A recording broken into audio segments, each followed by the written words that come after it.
Los juegos los mueven muy bien, incluso mejor que la RG350.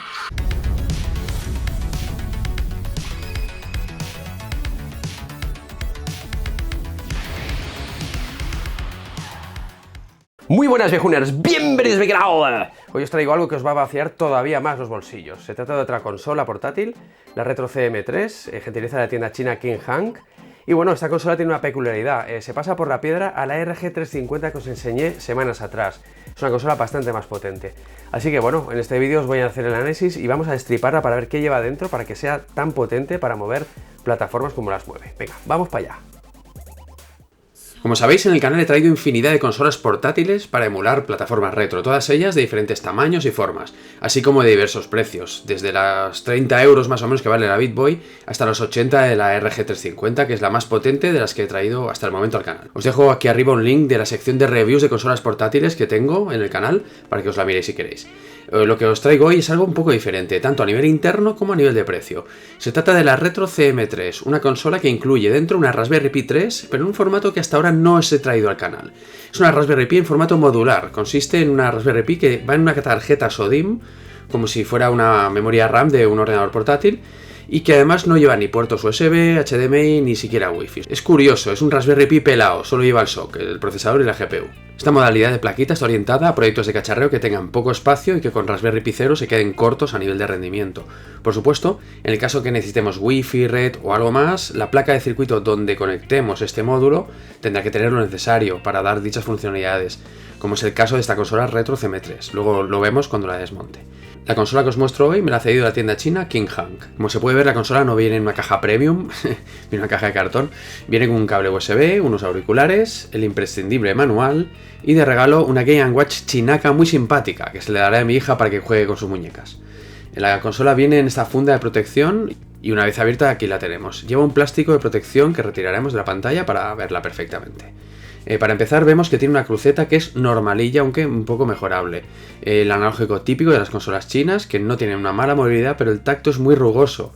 Es raro de tocar, no sé, no me acaba de convencer. Luego tiene los botones ABXY, Start y Select. El tacto de los botones es más que correcto. Luego tiene estos agujeritos que son LEDs para indicar que la consola está encendida y la actividad de la tarjeta microSD que usa a modo de disco duro. Por este lateral tiene dos botones L y R que se sienten igual que los ABXY, o sea, son de cierta calidad, y una rejilla de ventilación. Además de una rejilla de ventilación en la parte de atrás, también hay otra rejilla y unos puntitos que albergan en su interior, se supone, el altavoz, que luego veremos. Por estos laterales tenemos un slot de tarjeta microSD, como podéis ver. Esta unidad me la han cedido con una tarjeta microSD SanDisk de 64 GB y por el otro lado está el botón de encendido. Por este lado podemos ver el conector micro USB de alimentación y la toma de auriculares. Fijaros que por esta parte podemos observar que los acabados no son premium, fijaros que parecen no encajar perfectamente la carcasa, está como un poquito abierta. Uno de los puntos flacos que le veo a esta consola es que el material de la carcasa no es de muy buena calidad, aunque se nota que no está impreso en 3D, parece estar fabricado con plástico inyectado pero de una calidad baja. El tacto y bueno, el aspecto ya lo podéis ver, yo creo que la cámara lo capta bastante bien, no es una calidad premium. Miremos las características de la consola. Lleva un Raspberry Pi CM3 Lite, cuya CPU es una BCM 2837 a 1,2 GHz con 4 cores, ARM Cortex A53, es decir, tiene una potencia similar a la primera Raspberry Pi 3, no la 3B Plus que corría a 1,4, no, el modelo anterior. Lleva memoria RAM 1 GB, la pantalla es de 3,5 pulgadas, a una resolución de 480x320 IPS, es una buena pantalla. La batería es de 3700 mAh, que nos dará una duración aproximada de unas 6 horas. Lleva Wi-Fi y soporta tarjetas microSD de hasta 256 MB. Cierto es que no lleva la última versión de Raspberry Pi 3, pero aún así puede correr muchos más juegos y demás plataformas que las consolas chinas que os he traído al canal. El software que lleva instalado este Raspberry, esta consola, es un RetroPie, me lo han enviado así, y aparte es compatible con Recalbox y con Batocera. Esta es una de las ventajas que tenemos con esta consola, dado que lleva un Raspberry Pi, pues bueno, es compatible con casi cualquiera de las distribuciones que existen para esta plaquita. Tengo en el canal muchos vídeos en los que se ven placas Raspberry Pi 3, incluso la 4, corriendo en muchas plataformas, así que os podéis hacer un poco la idea de dónde puede llegar esta consola. Pero de todas maneras voy a probar unas cuantas cosas para que veáis un poco el desempeño de la máquina en algunas plataformas. Con Super Nintendo no hay ningún tipo de problema con juegos normales, como podéis observar. Si pasamos a juegos más complejos de emular por algunas consolas chinas que no llegan a dar la talla, como veis aquí, pues bueno, los corre perfectamente. Juegos como Star Fox o como Yoshi Island, pues bueno, van perfectos. Veamos Game Boy Advance.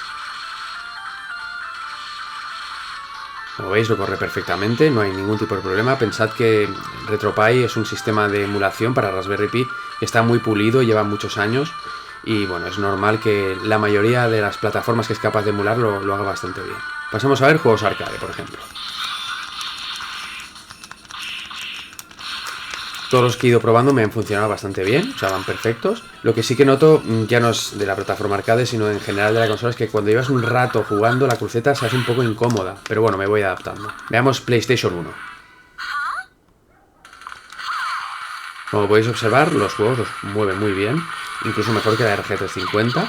Eso sí, en algunos de ellos echaremos a faltar algo que sí que tiene la 350. Tiene botones secundarios de DR, esta consola no los tiene, por tanto hay juegos de PlayStation 1 que si requieren el L2 y el R2, pues no podéis jugarlos correctamente, porque a esta consola pues le faltan esos dos botones. Veamos Nintendo 64.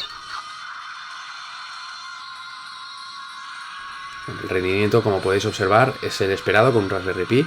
Hay juegos que se pueden jugar y hay otros que flaquean, que van un poquito mal. Sobre todo el 007, que es el que siempre pruebo. Bueno, pues no hay ninguna sorpresa. He visto algunos vídeos por internet de algún canal que dice que, bueno, es una maravilla emulando Nintendo 64. No nos vengamos arriba, esto es un Raspberry Pi 3. Ni siquiera es el 3B Plus, por tanto, a ver, puede mover algún juego, pero no mueve toda la plataforma bien. Probemos ahora PSP, por ejemplo. Bueno, PSP es una plataforma pesada de emular, es potentilla y a ver, en un Raspberry Pi 3 pues podemos jugar algunos juegos, pero a los gordos, a los que molan, pues realmente pues no, se queda corta. Los God of War no se pueden jugar, son injugables. Eso sí, podrás jugar a juegos que no requieran mucha potencia 3D, a eso sí que, bueno, más o menos los mueve bien. Para que os hagáis una idea de la forma y tamaño, si la comparamos con la LDK Landscape que os traje al canal, es bastante más grande, tanto a lo largo como a lo ancho. Además pesa un poquito más. Pero bueno, al ver la estructura de los botones me ha recordado una vieja conocida, la Nintendo DS Elite. Fijaros que a nivel de grosor son iguales, la CM3 y la DS Elite. Eso sí, la CM3 es más larga. Si abrimos la Nintendo DS, podemos ver que en la CM3 han colocado de la misma manera los botones, por eso me era tan familiar. De hecho tiene la misma forma y esas cosas. Aunque la distancia entre cruceta y botones es superior en la CM3, por lo que la hace mucho más ergonómica para las manos de un adulto. Como viene siendo tradición en el canal, vamos a desmontarla y a ver qué tiene dentro. Como podéis ver aquí, bueno, tenemos el Raspberry Pi modular, lleva un disipador en el procesador y como veis, bueno, se puede sacar sin problemas del módulo. No sé si recordaréis, pero este sistema modular es el mismo que llevaba la Nvidia Elation Nano que os mostré en su momento. Aquí podemos ver el módulo Wi-Fi, el lector de tarjetas microSD y todo lo necesario para que funcione la consola. La utilidad que le veo a esto del tema del módulo es que si en un futuro quisiéramos reemplazar este Raspberry por otro más potente en el mismo formato, pues si es que se puede hacer y es compatible lo que es la placa de circuitos, sería genial poder incluso llegar a poner un Raspberry Pi 4, la consola pues sería mucho más potente. Aunque creo que en el momento de hacer el vídeo no existe todavía dicho Raspberry Pi 4 modular como si existe en el Raspberry Pi 3. Para los que no lo sepáis, hay más opciones en el mercado para tener una Raspberry Pi portátil. Este artilugio, por ejemplo, que os mostré, el de Waveshare, es una opción económica. Luego tendríamos la LCL Pi Boy, que es una especie de Game Boy que puede albergar dentro una Raspberry Pi 3B Plus normal. La Retro CM3 ahora mismo cuesta entre los 140 y 150 euros, más o menos. En la descripción del vídeo os dejo el link de la tienda que me lo ha proporcionado y algún link de AliExpress por si os interesara comprar esta CM3. Nos vemos en el próximo vídeo. ¡Hasta luego, Lucas!